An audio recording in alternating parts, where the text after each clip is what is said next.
Hey Max, are you a big fan of Simurgh? Yep. Do you think it is a really underrated great game? Uh-huh. Do you think an expansion would make it even better? Definitely.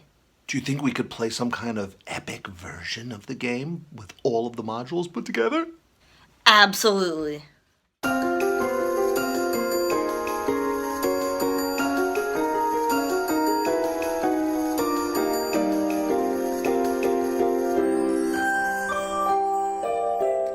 Hello, ladies and gentlemen. This is Justin, And Max Game. coming to you live from the Justin and Max Games studio, which is basically our dining table. Happens.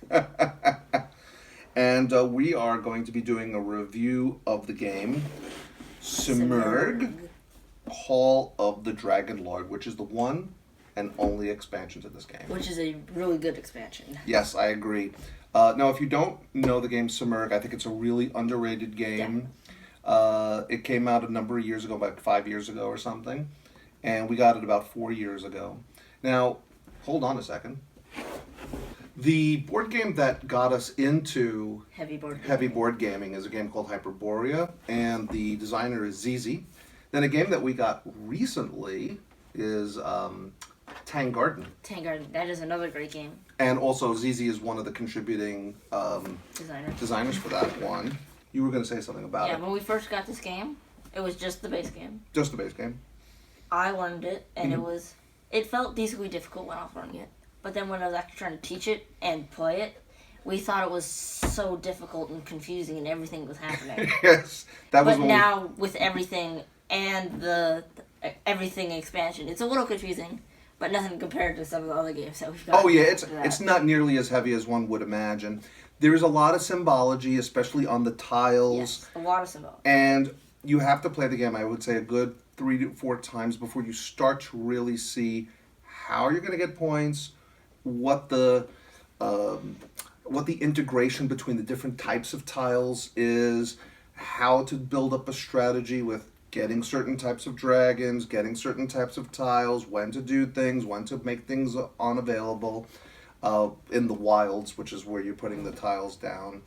And I really enjoy the base game as it is. Just the base game is a great game. Oh, absolutely.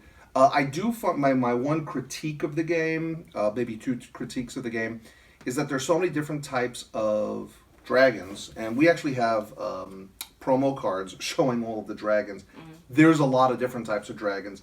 The art is amazing.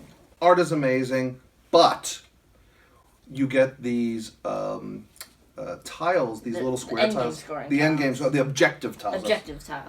And they show some of them, most of them, show like 2 or 3 of the different dragon types. And then you have to add up the amount of discs you have on those dragons, and first, second, third will get points. Right, so there's a way of making your dragons not only good in the game, but also good, because then it's a balance with, do you want to spend the token now to get something, or do you want to have it at the end of the game to win the majority. Majority.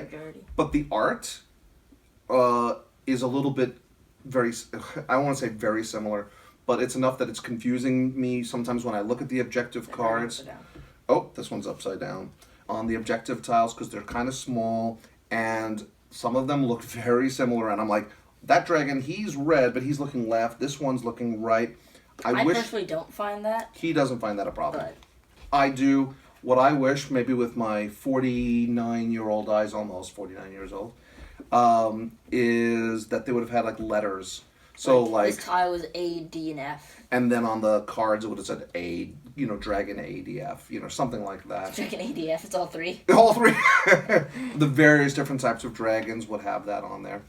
And then some of the iconography on the tiles as well as on the dragons.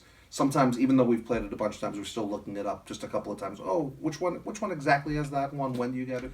But nonetheless, what are your favorite things about the expansion? And we played every module in one game last night. It was epic. The only thing that I don't like about the expansion / the base game is that it's a table hog. That's another good one. Yes, explain more. In the base game, there's a board, a huge board, player board, to get resources to put on those player boards. There's piles of stacks of cardboard slabs, and there's resources everywhere, and it's a whole thing. And this adds like 3 extra boards. Yeah, now they did fix one thing from the original game. The original game, the player boards were really small, and you couldn't even hold. It just had squares that couldn't fit the resources. Exactly. So they gave you these mats, basically. But yes, we needed an extra table. And we put some stuff on a chair. We had stuff actually on the chair, and even still, it was really hard to keep everything. It was at the very edge all the way around. So unless you have like 2 tables or something like that, or want to have it is definitely a table hog. So maybe they could have made some of the things. Call of the Dragonlord just makes that worse. But other than that, it's still really helpful. It's a great expansion because it adds an extra board and extra characters that you can use, like the wizard. Oh yeah, the wizard. And he can go like adventuring using his magic spells and stuff. And if you don't want to use his magic book anymore, you can close his magic book and you take him back and you just use him as a dragon rider. Depends. I think it depends on the... You use him as a dragon rider, however, he can't go on those green tiles.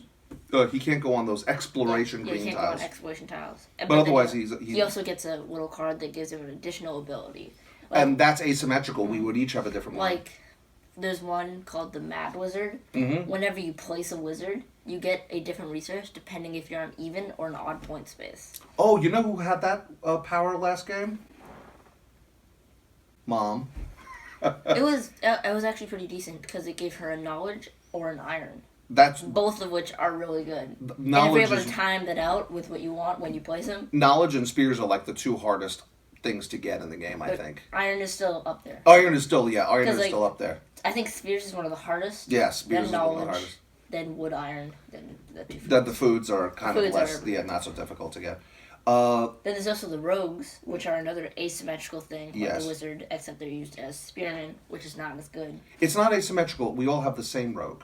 Oh, never mind. But it can change game to game because absolutely, yeah, it does. There's a whole bunch of cards, and we have not only the cards that came in the game. We also got the promo cards. Mom got the promo. We got all the cards. We have everything that you could possibly have in this game.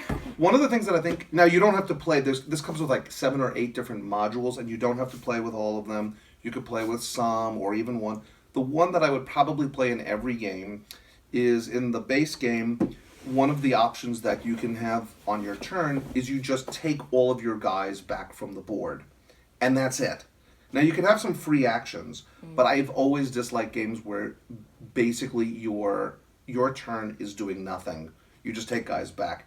With the expansion, when you take guys back, I think they call it homecoming.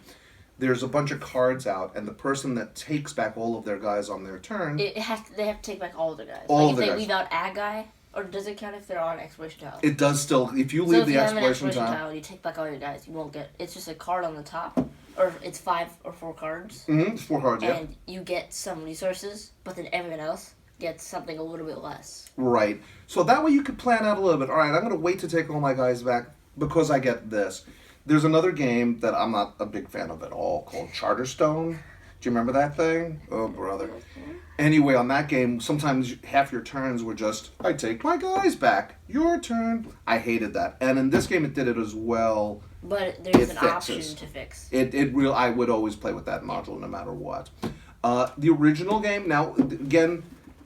The base game on its own, once you understand all the there's a lot of different types of tiles that you're going to be acquiring to put out in the wilds. But then there's a separate rule book with like explaining each one. It does. I don't mind that, but understanding why would I want to use this tile out there? As soon as you do, it becomes a much greater game. Oh, totally. And there's exploration. Research tiles, production tiles. You just gotta play it a couple times, and then it'll get better every time. What I would always suggest is explaining to everyone and really looking at the various tiles that you could put out in the wilds and understanding the various abilities of each one. Because if you end up with a hand of 3 cards that are basically the same, mine are all research ones, you're just getting a lot of knowledge, and it doesn't.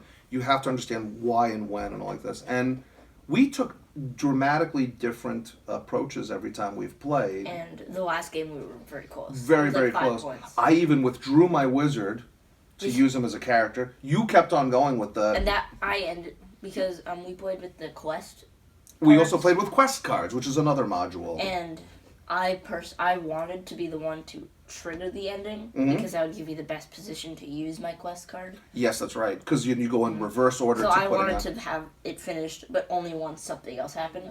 So I did that. I'm giving Simurgh with the Dragonlord a perfect 10. Same. Absolutely. And normal Simurgh, 9.5. Yeah, no, I'm around a 9 or a 9.5. It's a medium worker placement game.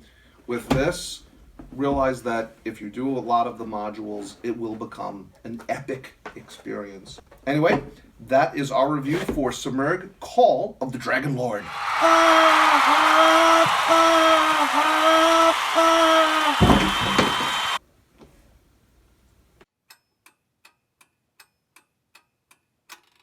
Big time. You know it. You know it.